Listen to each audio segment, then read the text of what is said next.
be a role model worthy of emulation. And you know, it's one of the things that I want you to expect of me, that every time I do whatsoever I do, that I will do it in a way that you will be inspired to be able to do the same. And I expect the same of you. I want to be sure that if I saw you doing anything and I did it, it would not hurt my family, it would not hurt me. So we both must become the examples of the lives that we wish others would live. We both must become, like in the words of Mahatma Gandhi, the change that we want to see in the world. So there's someone who called me once and said to me, "Fela, you know, you don't even know how your values have changed my life." He said he lives in an estate where the roads into the estate are dual carriage, and his house is on the right side of one of the roads, obviously. But if he was to come out and do the right thing, he would have literally needed to go down the road and then turn back at a roundabout and come towards the gate. But wait, this is how everybody does it. The moment he comes out of his road, he just checks to see that the road is clear, he turns to the left against a bit of traffic, and he makes his way very quickly to the roundabout. He's been doing that for years. But then he decides that he's going to be a role model worthy of emulation. So he's taking his son, the day after he takes this value, he's taking his son for a haircut on a Sunday, getting him ready for the next week. And as he comes out Sunday evening, of course, very little traffic, he makes the turn to go the right way. And his son shouts, "Daddy, where you going? You're going the wrong way."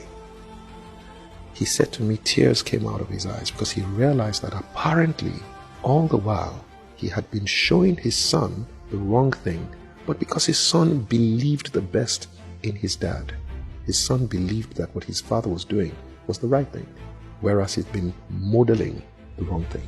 I mean, I always like to think of it this way.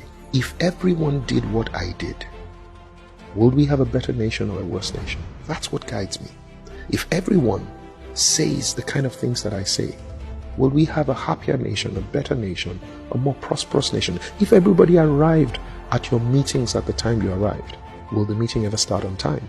If everyone ever got to the office at the same time you got to the office, will the office be able to open on time?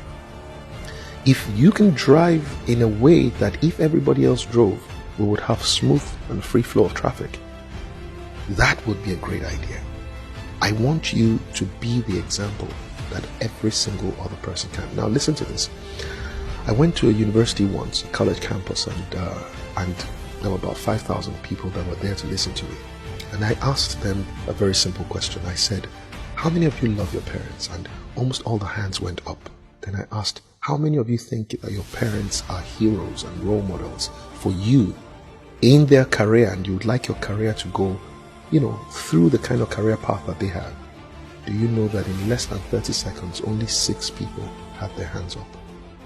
Meaning, you see, that day something happened that changed my life. I realized that the choice of who you love is an emotional decision, but the choice of a role model is a very sensitive and intellectual decision. Your children may love you because you are their parents, but your children will not necessarily choose you as a role model because of the fact that you are their parent. I decided that day that I must be a role model to my kids, not just a father. I want to be somebody that they admire. I want to be somebody that they don't just look up to, but they find in me someone who they would like to be. This is how I intend to be a role model worthy of emulation, and I want you to be the same. So go ahead, be a role model worthy of emulation.